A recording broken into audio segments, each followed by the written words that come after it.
Une tranche de pain de mie, molle, régulière, parfaitement carrée. Ce pain que vous attrapez au supermarché sort d'une ligne capable d'en produire 1,5 million par semaine. Entre la pâte et le sachet fermé, il ne s'écoule que 5 heures et demie. Aujourd'hui, on entre dans une usine de pain industriel.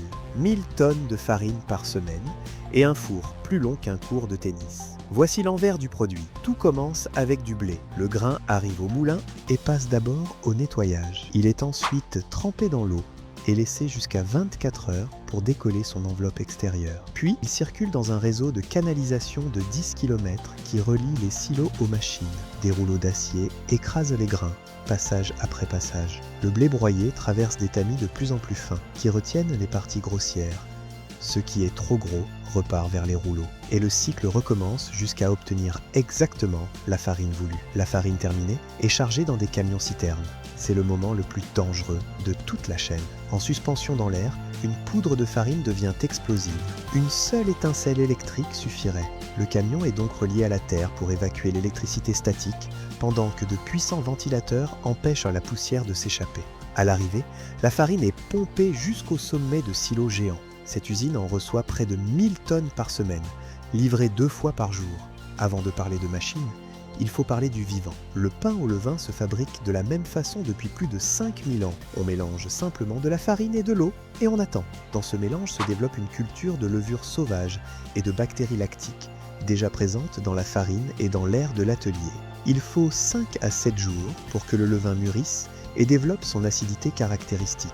Certaines usines nourrissent encore ce levain à la main chaque jour.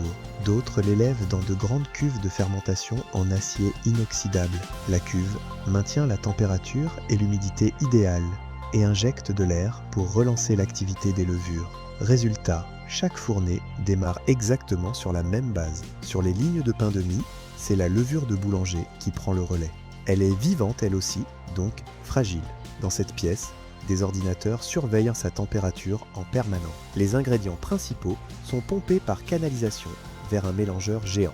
Première tâche, peser. Farine, levure, huile, vinaigre, sucre, sel et eau, plus quelques ingrédients minoritaires comme la matière grasse et les conservateurs. Les conservateurs prolongent la durée de vie du pain et bloquent le développement des bactéries. Ce qui entre en très petite quantité, graines ou fruits secs, est encore ajouté à la main. Pour une seule cuve, il faut 600 kg de farine. Le pétrin mélange tout jusqu'à obtenir une pâte élastique et collante. Ses bras peuvent tourner jusqu'à 360 tours par minute. 8 minutes de travail suffisent. À la sortie, la pâte pèse 1 tonne, de quoi remplir 600 sachets de pain de mie.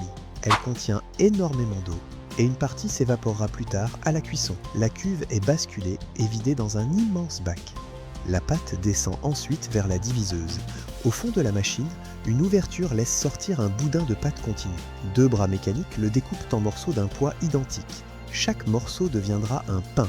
Les lames débitent jusqu'à 192 pâtons par minute. Les pâtons tombent sur un tapis roulant. Ils sont saupoudrés de farine pour ne pas coller ni se déformer pendant le transport. Ils entrent alors dans la façonneuse. La machine roule chaque pâton en boule, puis le plie et l'allonge à grande vitesse. 3 pièces par seconde, 11 500 par heure. La pâte est roulée jusqu'au diamètre exact, puis tombe dans un moule rectangulaire. C'est ce moule et rien d'autre qui donne au pain de mie sa forme carrée.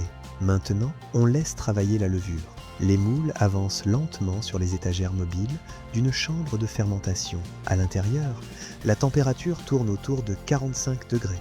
La levure décompose les sucres de la farine et libère du gaz carbonique. Des milliers de bulles se forment et gonflent la pâte de l'intérieur.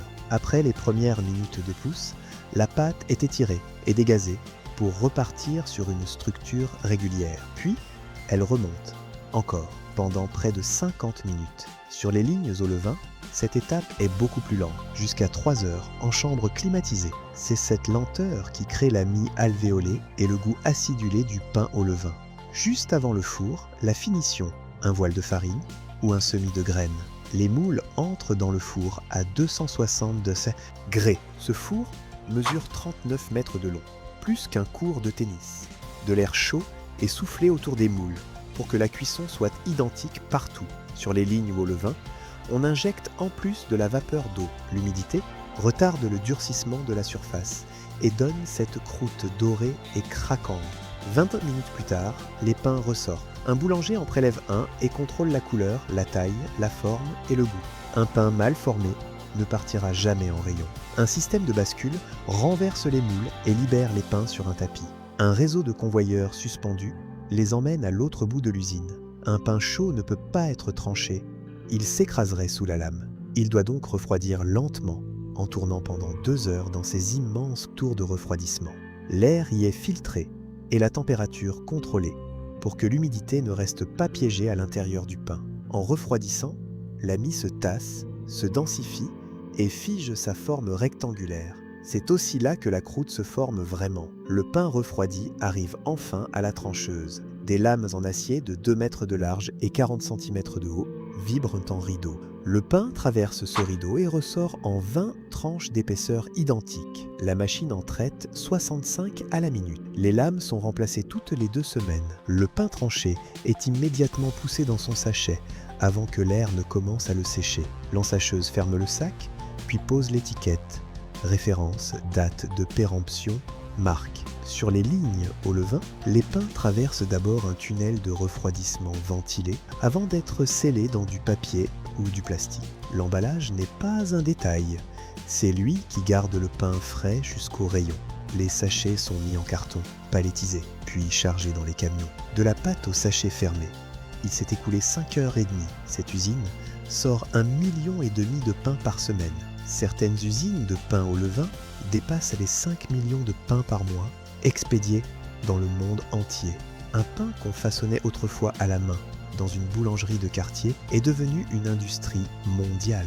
Et pourtant, la recette n'a pas changé depuis 5000 ans. De la farine, de l'eau, du sel et du temps. La prochaine fois que vous ouvrirez un paquet de pain de mie, vous saurez tout ce qu'il y a derrière. Si cet épisode vous a plu, laissez un pouce bleu et abonnez-vous à la chaîne. Ça nous aide énormément à produire les prochains.